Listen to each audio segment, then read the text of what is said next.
Ahoy and welcome to the channel. Today we're playing the HMS Tiger, which was an event vehicle that was released a few years ago. I didn't get access to it at the time, so I was given a test drive. I've just released a history video for the beautiful HMS Tiger, and one of the real reasons I wanted to do that is because I was hoping that we would get HMS Lion as a tech tree vehicle, and possibly one day in the future, HMS Blake in her helicopter command configuration.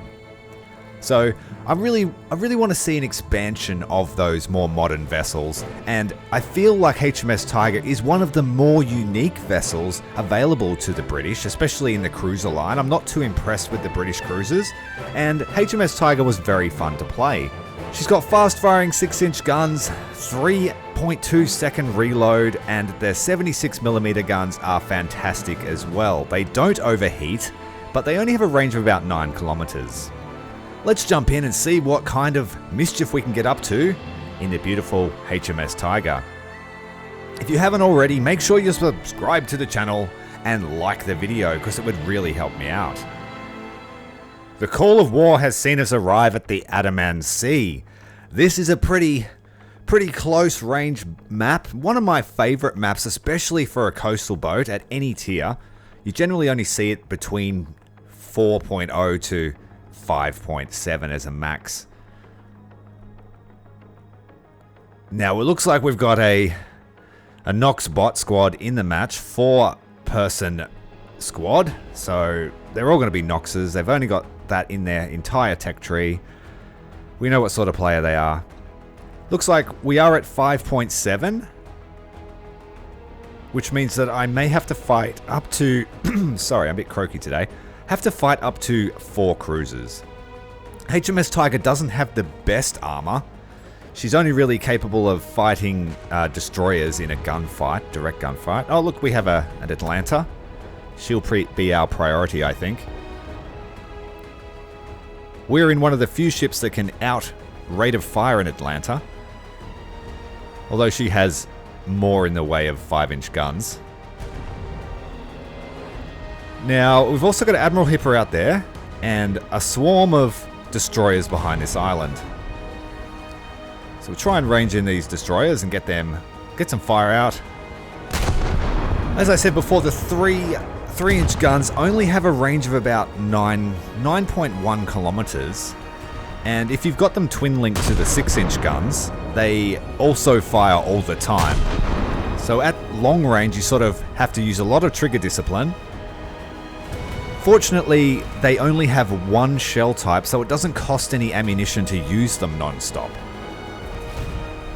Some other ships do suffer when you have to use the secondaries a lot, and their ammunition costs money. Now the guns on the Tiger have fairly slow velocity, so it's not the greatest long-range fighter, and I have a fair amount of difficulty getting the 3-inch and the 6-inch guns to converge at range. Oh, we've just taken damage from, I think that was the Admiral Hipper launching some 8-inch shells down our way. He's using armor-piercing rounds. I'm going to turn in and try and get underneath that. Oh, we've taken a hit. Fortunately, that was just a secondary gun exploding and not our actual boiler room. Since he's using armor-piercing rounds and he can't directly see me, I'm trying to defeat his rangefinder and get underneath the guns. I don't want those AP rounds to get through my citadel. I would rather them pass through my superstructure any day of the week because they won't fuse. Obviously, they'll still destroy whatever they hit. Turn in under. Oh, we've taken a fairly large hit to the bridge, and we have 30 seconds until I have control again.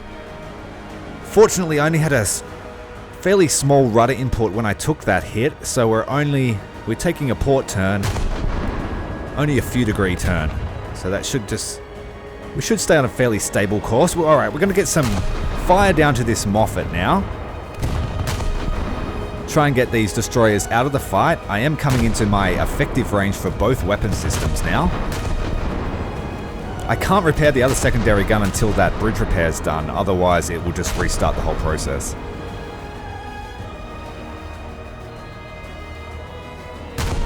Aiming slightly behind the ship, I want to try and hit that ammo rack, and there we go, ammo rack hit. Now, a lot of the other boats will be rammed up against that shoreline. So it's going to try and prioritize the biggest threats, and namely this Atlanta, until that Hipper shows its face again. Now, we're not going to let this Atlanta have an easy time picking off all the destroyers, so we're going to put down some ripple fire with the 6-inch guns to try and range him in. Alright, we've got solid hits now, and we can use both weapon systems. We're just going to feed an absolute non-stop barrage of shells into this Atlanta until he decides to do something better with his life. Solid hits, solid hits. We're aiming over the ship. I want to try and hit the rear of this Atlanta. It does have a tendency to explode if it takes a rear fire just underneath the third rear turret. Or if you can get into the boiler room, they tend to explode as well. Now, he's coming at us pretty fast now. He's got a large list angle, so he's got no real gunnery solution on us. Just keep feeding the shells non-stop. Bringing the range now, try and hit the front turrets, as they're the only ones that are unmasked. Oh, we just took another shot through the bridge. One singular shot. And that is one of the worst things about the British cruisers. They do not have any form of bridge protection. And so even the smallest of caliber shells to your bridge will take out both your radio room and the bridge in the Tiger. Trying to feed the 3-inch shells over that island. Alright, we have an enemy trying to capture the point. Porter-class destroyer, we're going to hit him in the rear. Trying to feed the 3-inch shells all along the superstructure in between. And he's taken out. He only had fairly low crew, but we've stopped that capture there. That's the main thing that we wanted to stop. Now we'll focus our attention back to this Atlanta as he is now repaired. We want to be the dominant light cruiser in this battle. Then that'll give me a chance to focus down the other destroyers and hopefully a one-on-one duel with the Hipper later on. I'm really in my death zone for guns now. Anything within 7 kilometers is in serious risk. He's hitting the brakes hard. Try and counter that. Despite what the lead indicator says, we're trying to anticipate his moves, keeping in mind that our shell velocity is very slow. When you can't see the ship, you're just using the lead indicator as an indication of what he's doing. Almost there, 4% crew. We'll get him down to 2 in case he's aced. And we've done that, and now he shall sink. Reconsider his choices in life. Alright, we're going to hit the stern. We've taken shots to our bridge yet again. Recurring theme there. 10 seconds till I can do anything about this reverse course.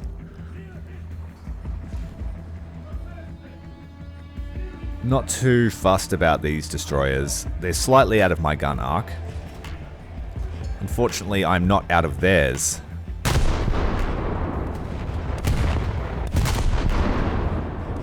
Put some fire out onto this unknown target. Fairly large hitbox. It's probably a destroyer sitting broadside to us. Trying to aim over, just can't quite clear that island. This guy's sitting a little bit further back. We'll switch to HEVT and get some high explosive shells. And try and get some splash damage. There we go. Hits on the Frank Knox. Not too substantial, but it was better than what we were achieving a second ago. Alright, we have control again. Someone's trying to capture the sea point with a Soviet float plane. That's not going to survive against this hail of gunfire. He's been sorted out. I think my plan is now to head out to the Charlie Point. I can't really do much in these closed waters, and if someone uses a PT boat, I'd be in a lot of trouble. You don't have the benefit of AI gunners to help you spot coastal boats. Speak of the devil and he shall appear. They're trying to capture the Alpha. Gotta try and stop him from capturing the point. Just gonna feed him. I've lost my rear 6-inch turret. Not the greatest time. But you don't really have to aim so much at 3 kilometers range, so we're just gonna throw them everywhere. And something will eventually connect. Right, so we've managed to suppress 2 attacks on the capture zones. Now I need to try and reply. I need to force some kind of victory here. I don't like my chances of fighting a Admiral Hippo one-on-one. Very good armor versus my none in comparison.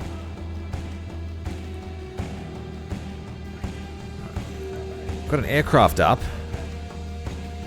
You'll notice that the air search and track on this is very slow, and it gives only an approximate direction. But it also has 360 degrees and very long range. But that's not so useful. Try and suppress this Frank Knox who just keeps getting me when I'm not looking at him.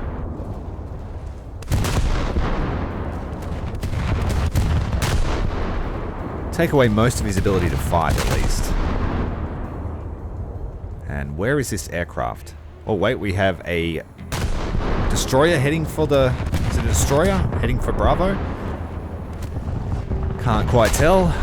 Just only the mast is showing. Oh, it's a Mitcha.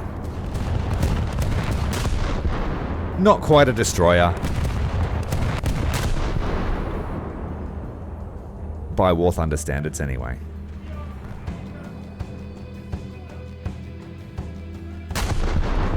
Can't quite get him. It's annoying that I can see him, but I can't shoot him. I think that's really changed. Like, I'm pretty sure that the rocks at least used to render in. That's kind of annoying. Oh, here's that Hipper. Fortunately, he's taken a fair amount of damage, so we're just going to use HE on him. HMS Tiger rather has very good high explosive shells. 7 kilos of TNT, 59 millimeters of pen. That aircraft's still coming in. Where is he? Oh, it's a float plane, a big one. Couldn't tell you what designation it is.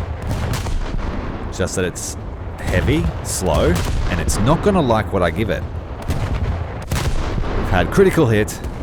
So many shells going downrange. Don't really have to aim them. We sort of already had the correct lead without the radar.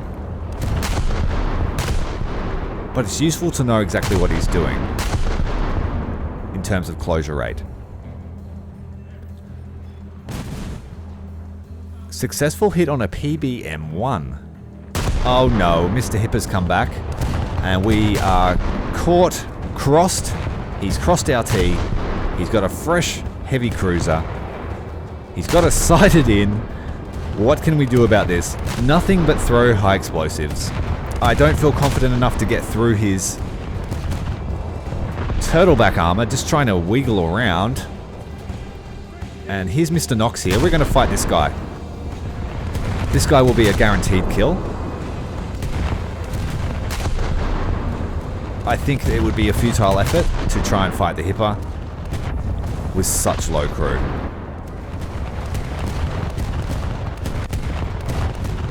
So our final hurrah will be to take out this Frank Knox and then come back and do something about that Hipper. It might be an interesting fight though, because I'm now at long range. Should I take my coastal? No, I'll come back in the Tiger. This is a Tiger video. Will I keep my shells the same? Yeah, we'll keep them the same. Alrighty, what are we going to do? Will we fight him directly? He is engaged. Oh, now we have an American cruiser coming in. Possibly a Northampton.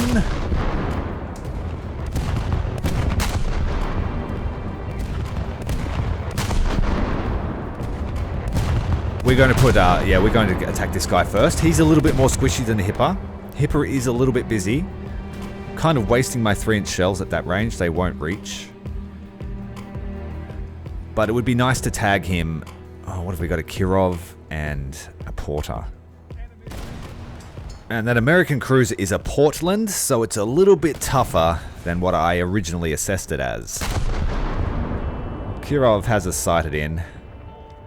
What shall we do? We're going to cross over that, try and wiggle around it. Put some fire out onto him so that he just doesn't have free game on us. Put some pressure on him. I'm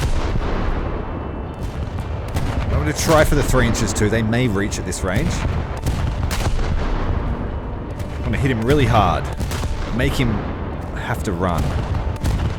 Looks like he's reacquired a different target, so we will look around for different threats. What's Mr. Hipper doing? He's pretty close. We're going to attack him. High explosive spam. We managed to clip that Kirov. Nothing substantial in the way of damage. But we're just going to high explosive spam this Hipper to death. We have to. Like I said, I don't particularly want to leave it up to RNG with the dispersion of the AP rounds, so reliable HE spam. He's got lots of secondaries that I can melt. Torpedo bays, etc. He's lost a turret. I don't know if that was my high explosives doing that. Down to 17.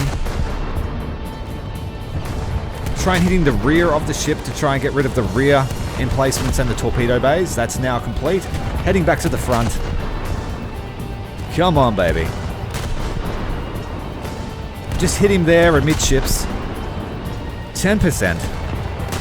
Maybe if we hit the scout plane, that's got some crew in it. Come on, baby. 7%. He was too focused on getting kills. He didn't worry about us. We were the biggest threat to him. Let's head back to the Portland.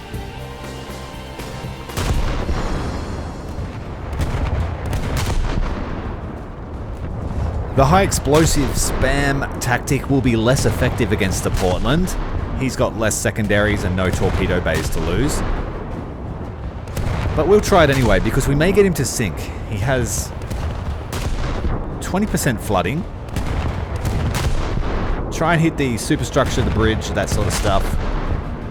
Our portside boiler room has been hit by this Kirov, so we need to put some fire back out onto him. No free meals in this sector. Kirov's got pretty good guns, and our, like I said, our armor is not the best. We're going to hit the brakes, but not the traditional way. We're going to do a serpentine maneuver to slow us down, water braking. That way, once we stop the maneuver, the engines will push us back to max speed. That engine is back underway, so we'll push ourselves back up to a faster speed.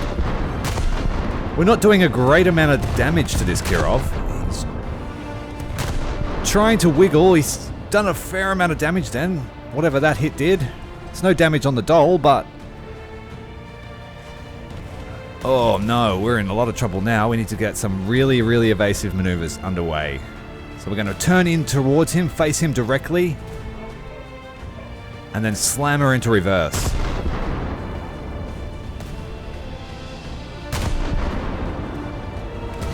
Taking a lot of damage. We're down to 22% crew.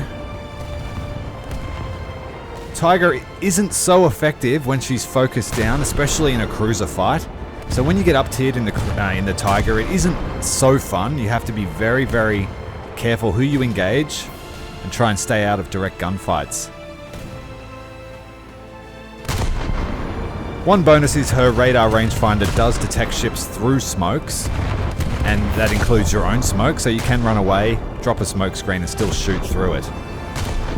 We're on fire again. We are at a critical level in the crew. We've lost control of our radar systems.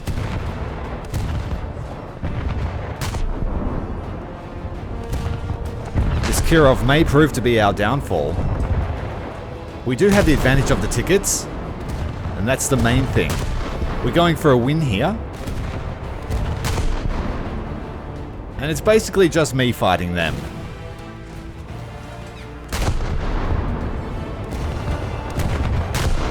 Currently engaged with 2 cruisers. Got some torpedoes coming in, need to watch out for those. Judging by the angle, they may have been dropped by the Admiral Hipper before. G7A torpedoes are fairly slow. We need to get this Kirov away. We're on full back, and he hasn't quite realized yet, I don't think. Zigzagging back and forward in a reverse maneuver.